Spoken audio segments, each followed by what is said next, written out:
تین گروہ ہے لعنت جس پر چھٹے امام نے کی ہے، جو ذات بارسا میں فرمایا لعن اللہ امتا قتلت کا ولعن اللہ امتا ظلمت کا ولعن اللہ امتا سمعت بذالک فرضیت بے. اس گروہ پہ لعنت جس نے آپ نے ظلم کیا، جس نے آپ کو قتل کیا. قتل کرنے والے قلیل تھے، چند ایک افراد تھے، زیادہ نہیں تھے، 20-25 لوگ تھے جنہوں نے قتل کو کی سازش رچی اور قتل کیا، یعنی باقاعدہ قتل.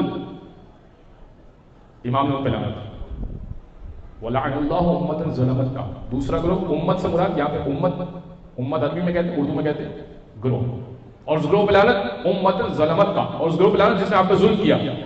ظلم کرنے والے بہت سارے تھے، مدینہ سے نکالا، مکہ سے نکالا، اور بعد کربلا بھی ظلم جاری رہا. ظلم کرنے والے ایک بڑی وسیع تعداد ہے. تو اب دوسرا گروہ ایک بڑا دائرہ ہے. تیسرا گروہ جو ہے نا، یہ قیامت تک کے لیے چھٹے امام نے اس پہ لعنت کی ہے. وَلَعَنَ اللَّهُ أُمَّةً سَمِعَتْ بِذَلِكَ فَرَضِيَتْ بِهِ. اس گروہ پہ لعنت جس نے اس ظلم کو سنا اور اس پہ راضی ہو گیا. جو ہوا تھا ٹھیک ہوا تھا.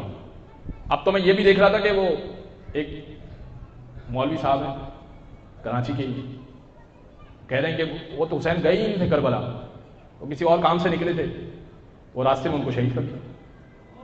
اور اس کے اگلے بیان میں وہ کہہ رہے ہیں کہ وہ کام یہ تھا کہ وہ اصل میں وہ یزید کی بیعت کرنے گئے تھے.